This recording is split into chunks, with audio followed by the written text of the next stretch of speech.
why sleep with yesterday's trash and wake up to it the next day? That doesn't make sense for me.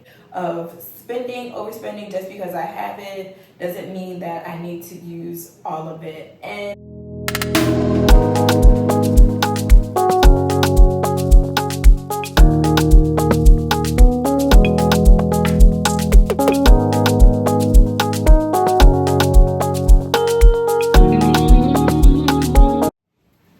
greetings, my amazing A-listers, and welcome to another beautiful day with A.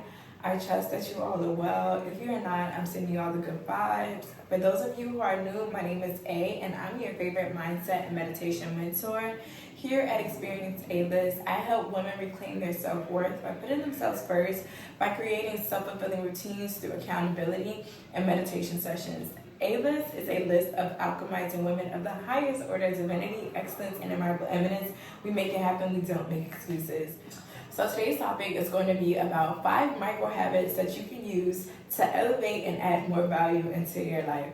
And so let's dive right in. Our first topic is going to be about cutting back on spending and learning to invest more into things that are going to bring a better ROI.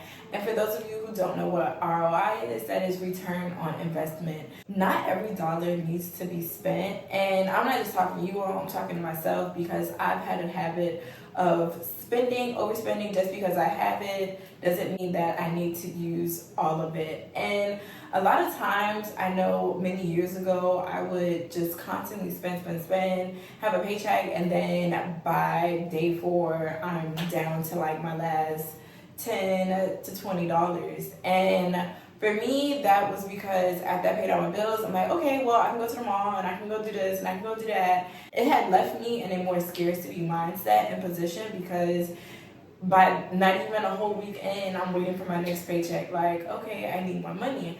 But instead of just spending everything that I had, and now that I have a business, I'm learning to, whatever extra that I do have, I can just invest it back into my business and watch that grow, and to receive a better ROI on that money that I did invest back into myself. Ask yourself why. Why are you buying this? Why are you spending on this? Is this going to help me, or is this going to hinder me? Because money is an energy. So the way that we utilize it is the way that it's going to work and utilize into our world. So if you're recklessly and mindlessly spending, the way that it's going to reflect back in your life is that you won't have much. And say if there's something that does come up that you need, like say if you need to get an oil change or tire change or something of that sort, or you have an emergency, you're not going to have the money to do it because you're just spending that extra money and not allocating it to the right places. Okay, so our next topic is going to be about sticking to an AM and a PM routine. So I am one person who loves routine. I love checklists. I love to be organized and to be on point. And so what I've learned about having an AM and a PM routine, it has helped me to be more intentional with my day and to create more time and space within my day to do the things that I need to, and not just rolling over and just trying to like start the day. No, a lot of us, we know that we need self-care and to really take care of our mental and our mindset, and that is where the AM and the PM routine comes into play. In the AM, you should have a certain amount of time dedicated to just you, outside of social media, outside of anybody else. But this is a time where you set the tone for your day and to really just pour into yourself. So when it's time for you to go out there into the world, you're not feeling all frantic or just thrown out there like a piece of meat for wolves to come and get you.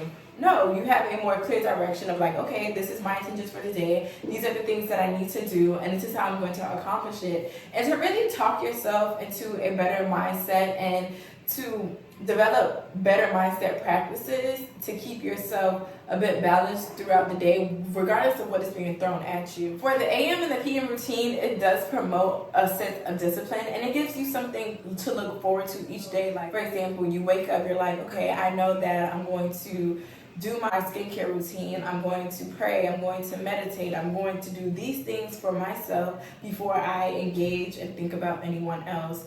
And then the same thing for the PM routine, how you set that tone so that you're able to sleep peacefully at night and then wake up. So for example, for me, I have, for my AM and my PM routine, when I wake up, the first thing that I do is I put on either a meditation track or I put on a lo-fi music track.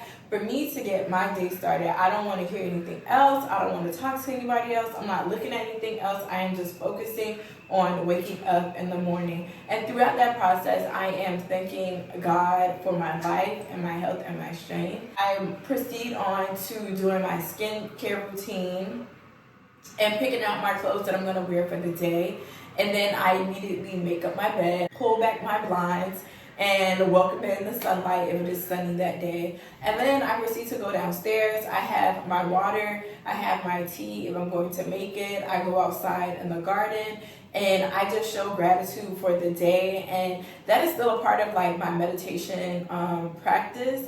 And then I proceed into either doing a yoga workout, or if I'm not going to work out at that time of the day, I just go ahead and put on my clothes and write out the things that I need to do if I didn't do it the night before. And I just proceed on with my day, whether that's with my bakery, whether that's with Experience Avis, or whether that is with some personal things that I have to handle throughout the day and whatever I need in my life. And then my PM routine consists of, after I have finished eating my food for the night, I clean up my upstairs and my downstairs. I sweep all the floors. If I'm feeling very spicy that day, I'm going to mop the floors. And then I wipe the counters. I make sure everything is tip top. And I make sure I take out all of the trash before I go upstairs to take a bath. The trash needs to be taken out, because why sleep with yesterday's trash and wake up to it the next day? That doesn't make sense for me. I just throw it out every single night. I don't care how late it is, because I like to wake up to a clean house, empty trash, and everything just clear. So when I'm going to start my day, I don't have to worry about cleaning up after yesterday's mess. And then I proceed to take my shower. I do my skincare. I say my prayers before I go to sleep. And I relax, and I look forward to this routine every day. It has definitely promoted a sense of peace, more discipline into my life, and having something better to look forward to. So our next thing is going to be about organizing and decluttering our spaces. I'm one person who enjoys to declutter and to make sure that my space is tip top. So that is decluttering old pieces of papers, any knickknacks, throwing out old clothes, or giving away clothes, just to clear out the space so that you have room to invite more and better things into your life, physically and spiritually. Number 4 on our list is to have an accountability partner. So for the past 2 months, I have been working close with someone in my community, and we were accountability partners. And one thing that it has helped me is, one, to stay aware of myself and what I'm doing and having better intentions for my day, and also to be more disciplined, because I have somebody else who is looking at me and asking me and holding me accountable about the things that I need to do day to day. So having an accountability partner helps you align better with your goals and to keep you focused throughout your day to day. And for me, it has pushed me to do things that make me feel uncomfortable, but I know that it's going to help me grow. Our fifth thing is to incorporate reading into your day-to-day or weekly lifestyle. I feel that when you read out loud and you build your vocabulary, it helps you to expand your knowledge and to have a better quality of speech. I've been picking up the dictionary more.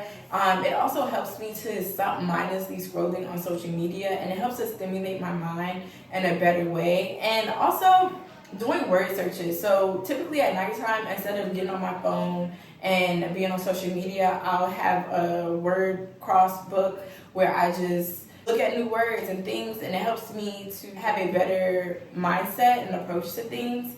And I carry a dictionary now. So with that being said, those were the 5 micro habits that I use to elevate and add value into my life.